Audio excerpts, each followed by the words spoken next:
नमस्कार, स्वागत है आपका जी दिल्ली एनसीआर हरियाणा में। मैं हूं आपके साथ हार्दिक दवे और वक्त हो चला है बुलेटिन की शुरुआत करने का। भिवानी ले चलते हैं आपको। कृषि मंत्री जेपी दलाल ने जल्द ही खनन निर्माण का काम शुरू होने का आश्वासन दिया है। यहां पर उन्होंने इस बात के संकेत दिए हैं। कृषि मंत्री जेपी दलाल ने कहा है कि वो इस मुद्दे को लेकर सीएम मनोहर लाल से बात करेंगे। भिवानी में अपने आवास पर जनता दरबार लगाकर उन्होंने लोगों की समस्याओं को सुना। इस दौरान उन्होंने खनन को लेकर लोगों को आश्वस्त किया है। कृषि मंत्री जेपी दलाल ने खुद माना कि भिवानी के खानक और डाडम में खनन बंद होने से 20 से 30 हजार लोगों के रोजगार ठप हो चुके हैं। वहीं 26 दिसंबर से शुरू हो रहे विधानसभा के शीतकालीन सत्र पर भी कृषि मंत्री जेपी दलाल ने अपनी प्रतिक्रिया दी। उनका कहना है कि सदन में विपक्ष का काम सिर्फ शोर मचाना है। हमारे जिले में डाडम और खानक सभी जगह खनन कार्य बंद हो गए हैं और जो बजरी रोड़ी के भाव बहुत ज़्यादा बढ़ गए हैं तो बहुत सारे लोगों को 20-30 हज़ार आदमियों को रोज़गार मिलता था, वो भी घर बैठे हैं। मैं मुख्यमंत्री जी से बात करूंगा कि इस तरफ जो है ध्यान दे करके इन पहाड़ों को दोबारा से चलाएं, जिससे कि लोगों को रोज़गार मिले और उपभोक्ता को सस्ता सामान मिले।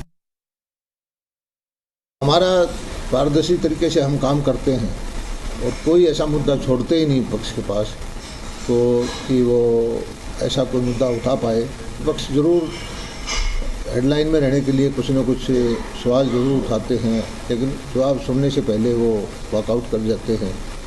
तो हमारा सरकार है बिल्कुल पारदर्शी तरीके से चल रही है। भ्रष्टाचार के प्रति हमारी मुख्यमंत्री जी की जीरो टॉलरेंस की नीति है और सब तरह की नीतियाँ बना के हम काम करते हैं। बदलाव जो आया है उसी का परिणाम है। सिरसा में गांव वालों की जन चेतना यात्रा ओंढा गांव पहुंची और यहां पर बड़ी तादाद में ग्रामीण इस यात्रा में शामिल हुए। चौटाला गांव के ग्रामीणों ने सरकार के खिलाफ मोर्चा खोल दिया है। स्वास्थ्य केंद्र में डॉक्टर्स की कमी के मुद्दे को लेकर इन्होंने सरकार को घेरा है और पिछले 23 दिनों से लगातार विरोध प्रदर्शन कर रहे हैं। ग्रामीणों ने 26 दिसंबर को विधानसभा के घेराव का ऐलान किया है। दरअसल चौटाला गांव के सामुदायिक स्वास्थ्य केंद्र में 11 एमबीबीएस डॉक्टर्स के रिक्त पदों को तत्काल भरने, नवजात शिशुओं की मौत के प्रकरण की निष्पक्ष जांच करने, लैब टेक्नीशियन और रेडियोग्राफर लगाने और अव्यवस्थाओं को दुरुस्त करने, ऐसी तमाम मांगों को लेकर ये ग्रामीण प्रदर्शन कर रहे हैं। चौटाला गांव में 4 बसों में सवार होकर ग्रामीण चंडीगढ़ पहुंचे और विधानसभा का घेराव ये करने वाले हैं। चौटाला गांव के कम सामुदायिक स्वास्थ्य केंद्र में 11 एमबीबीएस के रिक्त पदों को भरने, बाल रोग विशेषज्ञ, प्रसूति रोग विशेषज्ञ लगाने, लैब टेक्नीशियन, रेडियोग्राफर लगाने, वहां स्वास्थ्य केंद्र में मोर्चरी एवं ऑपरेशन थिएटर को 23 वर्षों के बाद पुनः शुरू करने सहित सभी अव्यवस्थाओं को दुरुस्त करने की मांग को लेकर चौटाला गांव के सैकड़ों ग्रामीण आज लगातार 23 दिन से कठोर संघर्ष की राह पर है। और इधर भारत जोड़ो यात्रा पर किसान नेता राकेश टिकैत ने एक बड़ा बयान दिया है। राकेश टिकैत कह रहे हैं कि सरकार राहुल गांधी की भारत जोड़ो यात्रा को पूरी ही नहीं होने देगी क्योंकि सरकार ने इस यात्रा के पीछे कोरोना को लगा दिया। उनका कहना है कि जल्दी सरकार की तरफ से इस यात्रा को लेकर कोई बड़ा फरमान जारी हो सकता है और यात्रा बीच में ही रोकी जा सकती है। यह कहना है राकेश टिकैत का। कोरोना में रोक सके उसकी यात्रा, ये कोरोना उसके आगे चल रहा, पीछे पीछे है, आगे भी हो सके कोरोना का सरकारी बैरिकेडिंग लग सकता है। तो वैसे कोरोना नहीं है, वैसे तो कोरोना है नहीं भाई। कोरोना सरकारी कोरोना जब आना होगा तो जितने भी हॉस्पिटल में मरीज हैं उन्हें कोरोना का कभी भी दिखा दो, नाम ही तो बदलना। और बड़ी खबर रोहतक से आपको बता देते हैं। 54वें दिन हरियाणा के जितने भी एमबीबीएस स्टूडेंट्स हैं उनके लिए खुशी की खबर कि हड़ताल खत्म हो गई है। बॉन्ड पॉलिसी के विरोध में छात्र प्रदर्शन कर रहे थे, काफी परेशान थे, लेकिन आज पीजीआई रोहतक की कुलपति अनीता सक्सेना धरना स्थल पर पहुंची, छात्र छात्राओं को आश्वासन दिया और जूस पिलाकर उनके धरने को खत्म करवाया। एमबीबीएस के स्टूडेंट्स काफी खुश हैं। आपको बता दें पूरे हरियाणा में बॉन्ड पॉलिसी का विरोध हो रहा था, जिसके बाद सरकार ने उनकी कुछ मांगों को माना और कुछ मांगों को अभी तक नहीं माना गया है। हालांकि देखिए 2 कदम स्टूडेंट्स आगे बढ़े तो 2 कदम सरकार भी आगे बढ़ी और जो समझौता हुआ उसके बाद 54 दिन के बाद एमबीबीएस के स्टूडेंट्स के जो चेहरे हैं वो खिले खिले नजर आए हैं। काफी खुश हैं ये स्टूडेंट्स। हरियाणा में एमबीबीएस छात्रों की हड़ताल का आज 54वां दिन था और हड़ताल जो है पूरे हरियाणा में आज समाप्त हो गई है। आप मेरे पीछे तस्वीरें देख सकते हैं कि अभी जो है पीजीआई की कुलपति महोदय ने हड़ताल खत्म करवाई है और बच्चों को आश्वासन दिया है जो भी इनकी मांगे थी सरकार के द्वारा इनकी मांगे पूरी कर ली गई थी। तो अभी जो है इनके ऊपर जितने भी मामले दर्ज हुए थे वो भी समाप्त करवाए जाएंगे और इनकी जो भी दिक्कतें हैं उनको तुरंत समाधान किया जाएगा। मेरे साथ कुछ डॉक्टर्स हैं, उनसे बात कर लेते हैं। डॉक्टर साहब, आप 54वां दिन था हड़ताल का जी, तो आज खत्म हो गई है, क्या कहना चाहेंगे? आज बहुत ही अच्छा एक दिन है। हमारी 54 दिन की जो मेहनत है वो सफल आई है। हम जो डे 1 से सोच के बैठे थे कि ये जो पॉलिसी है जो कि बहुत ही गलत थी एक तरह से स्टार्टिंग में, जो अब अमेंड होकर आई है, तो वो इतनी सेटिस्फाइड है कि ठीक है कि हम आगे हमारे एकेडमिक्स को दाव पे नहीं लगा सकते और हम अपना एकेडमिक्स अच्छे से कवर कर सकते हैं। और इतनी यूनिटी रही है हमारी डे 1 से लेके, हमारे सभी सीनियर्स ने हमें सपोर्ट किया है और आज भी कर रहे हैं। आरडीए तक आई थी और आरडीए आज भी हमारे साथ थी। तो ये बहुत ही अच्छा और प्राउड मोमेंट है कि फाइनली जो चीज़ हमने सोची थी वो हम कर दिखाई है। तो आपकी सभी मांगे मान ली गई हैं क्या? जी, अभी हमने हमारी जो भी डिमांड्स थी वो सब मान ली गई है। जो हमारी एकेडमिक लेवल पे भी डिमांड थी वो मान ली गई है।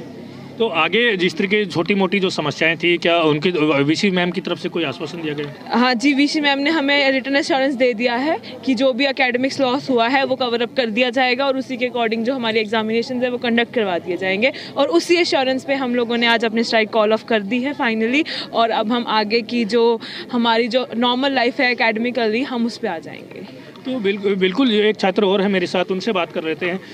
डॉक्टर साहब, जिस तरीके से हड़ताल का 54वां दिन था, आप लोग आमरण अनशन पर बैठे थे जी, अभी हड़ताल खत्म हुई, क्या कहना चाहेंगे?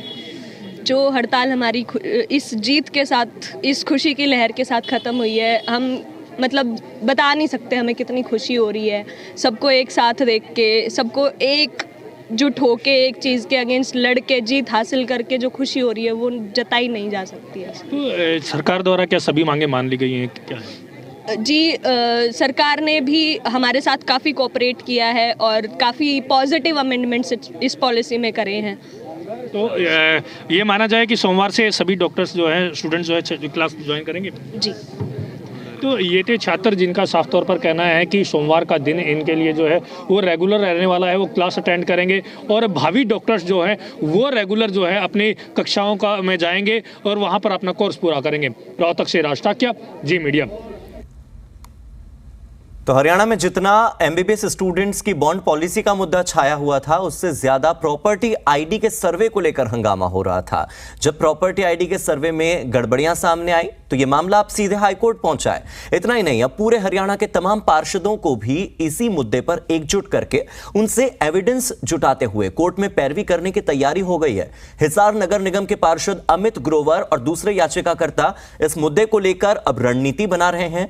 आखिर क्या तथ्य, कौन से फैक्ट्स कोर्ट में रखे गए और अब प्रॉपर्टी आईडी के मुद्दे को लेकर क्या रणनीति आगे बनाई जा रही है, इस बारे में जी मीडिया ने बातचीत की है पार्षद अमित ग्रोवर से। सुनिए ये बातचीत। हरियाणा में हाल ही में हुए प्रॉपर्टी सर्वे के दौरान मिली खामियों को लेकर अब मामला हाईकोर्ट तक जा पहुंचा। इसके साथ साथ पूरे हरियाणा के तमाम पार्षदों को एकजुट करने की रणनीति भी बनाई जा रही है।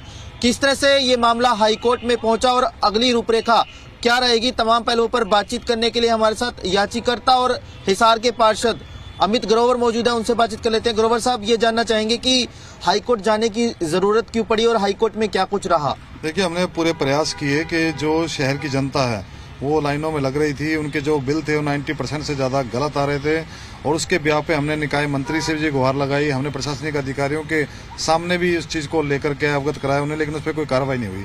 कार्रवाई न होने के अंत में हमें कोर्ट की शरण लेनी पड़ी और कोर्ट में हमने अपनी याचिका दायर कर दी है और कोर्ट की तरफ से जो ऑब्जेक्शन लगाए गए थे उन ऑब्जेक्शन को रिसोल्व कर दिया है और कोर्ट के पास वो एडमिट कर दी गई है।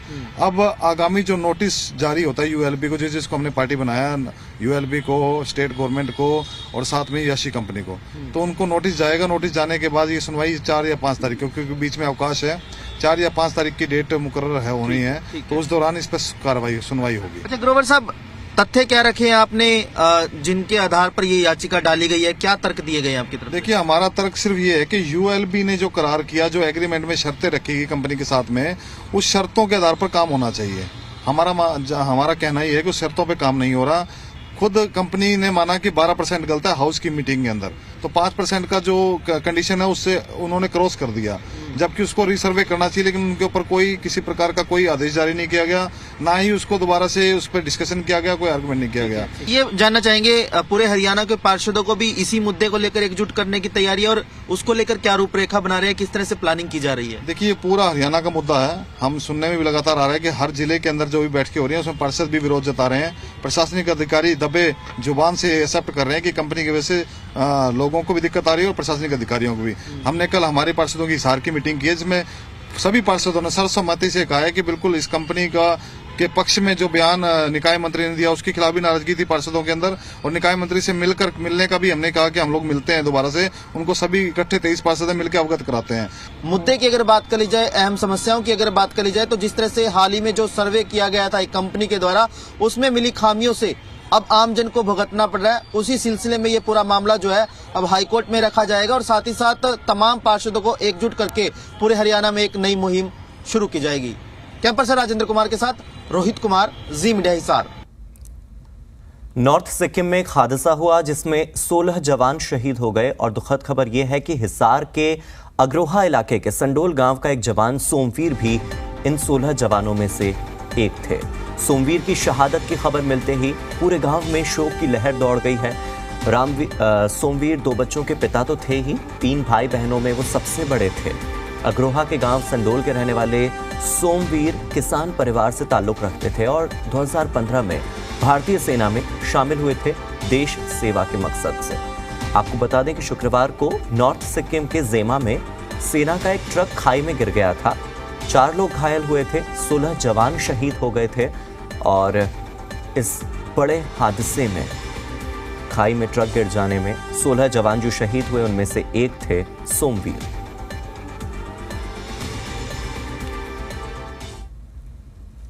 और पानीपत के विक्रांत मलिक पर देश और प्रदेश की निगाहें टिक गई हैं क्योंकि विक्रांत ने यूनिवर्सिटी गेम्स में नीरज चोपड़ा का रिकॉर्ड तोड़कर सबका ध्यान अपनी ओर खींच लिया है।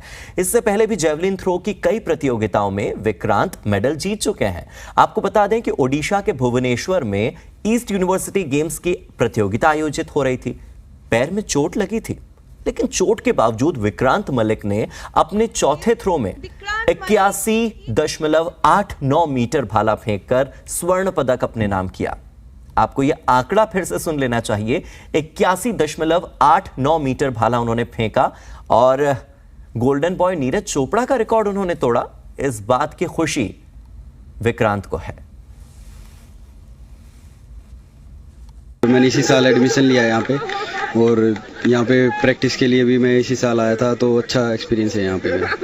वो प्रीवियस से अभी पर्सनल बेस्ट किया है तो अभी बहुत अच्छा लग रहा है इस बार। एक्सपेक्टेशन तो यही कर रहा हूँ कि अभी एशियन गेम्स के लिए तैयारी करूँ और वर्ल्ड यूनिवर्सिटी है उसके लिए तैयारी करूँ, और किट यूनिवर्सिटी बहुत अच्छा सपोर्ट कर रहा है मुझे। उसने 82 मीटर के आसपास थ्रो की है, तो 82 करोड़ रुपए भी दे, इतनी खुशी हमारे को जब भी नहीं मिलेगी जो ये खुशी दी है उन्होंने। ऐसा बच्चा सब के होना चाहिए, ऐसी औलाद। बहुत अच्छा कर रहे सर। नीरज चोपड़ा भी पानीपत का है, विक्रांत भी जो पानीपत का है, दोनों पानीपत के बच्चे हैं और बहुत अच्छा काम कर रहे हैं। विक्रांत भैया हमारे साथ मतलब हम प्रैक्टिस करते हुए देख रहे हैं उनको काफ़ी टाइम से। नीरज चोपड़ा ने जब 2020 में टोक्यो ओलंपिक में मेडल जीता था, उससे पहले काफ़ी टाइम पहले भी विक्रांत तैयारी कर रहे थे। हमें पता था भैया कुछ ना कुछ उनसे यूनिक करेंगे। अब उन्होंने यूनिवर्सिटी रिकॉर्ड तोड़ा है, हमें उससे बहुत कुछ सीखने को मिलता है विक्रांत भैया से। बहुत अच्छी फीलिंग आई थी, बहुत ज़्यादा मेहनत बहुत लगती है इसमें। कितने घंटे प्रैक्टिस करते हैं? 2 घंटे सुबह, 2 घंटे शाम। भाई बहुत अच्छे से प्रैक्टिस करते हैं और बहुत अच्छे से सिखाते हैं, सर भी बहुत अच्छे से सिखाते हैं। प्रैक्टिस करने में बहुत एंजॉय होता है, मजा आता है। और कोरोना को लेकर कैथल स्वास्थ्य विभाग ने किस तरह से तैयारी की है, उस तैयारी की तस्वीर आपको दिखाते हैं क्योंकि स्वास्थ्य विभाग ने कमर कस ली है और इसके लिए विभाग लोगों को सोशल डिस्टेंसिंग का पालन करने की अपील कर रहा है। साथ ही मास्क लगाने की अपील भी स्वास्थ्य विभाग की ओर से हो रही है। इन तस्वीरों को देखिए, कैथल के पीएमओ का भी यही कहना है कि कोई भी इंफेक्शन होने पर सरकारी अस्पताल में टेस्टिंग कराने के लिए लोग आएं, उनकी टेस्टिंग होगी। अस्पताल में कोरोना से पीड़ित होने वाले मरीजों के लिए इलाज के भी जो इंतजाम है वो पूरे कर लिए गए हैं। 100 बेड का अस्पताल बनाया गया है, हर बेड पर ऑक्सीजन की सुविधा उपलब्ध है। जैसा कि सब कह रहे हैं कि कोविड के केसेस कुछ आ रहे हैं कुछ कंट्रीज में, तो सरकार के दिशा निर्देशों के अनुसार जिस भी मरीज को साइन सिम्टम्स रहते हैं, रेस्पिरेटरी इन्फेक्शन है, उसका कोविड का सैंपल लिया जाएगा और अगर वो पॉजिटिव आता है तो जीन सीक्वेंसिंग के लिए भेजा जाएगा। इसके लिए हमने कोविड सैंपलिंग भी कर रहे हैं, हमारे पास पर्याप्त मात्रा में किट्स हैं और बाकी भी और चीज़ें भी तैयारी करा ली गई है, जैसे मास्क, सैनिटाइज़र, और लोगों को यही हिदायतें दी गई हैं कि मास्क डालें, बार बार हाथ धोएं और सोशल डिस्टेंसिंग को मेंटेन करें। कोरोना की तीसरी लहर के अंदेशे को देखते हुए कैथल प्रशासन ने कमर कस ली है। स्वास्थ्य विभाग ने अपनी पूरी तैयारियां कर ली हैं। अस्पताल के बेडों के अलावा बाहर मेरे पीछे आप देख सकते हैं ये पोर्टेबल हॉस्पिटल बनाया गया जिसमें 100 बेड एक्स्ट्रा लगाए गए हैं। ऑक्सीजन की कोई कमी नहीं है। डॉक्टरों ने सलाह दी है कि सोशल डिस्टेंस का पालन करें, मास्क लगा के रखें और सैनिटाइजर का उपयोग करें ताकि आप कोरोना से बचे रहें। कैथल से विपिन शर्मा, जी मीडिया।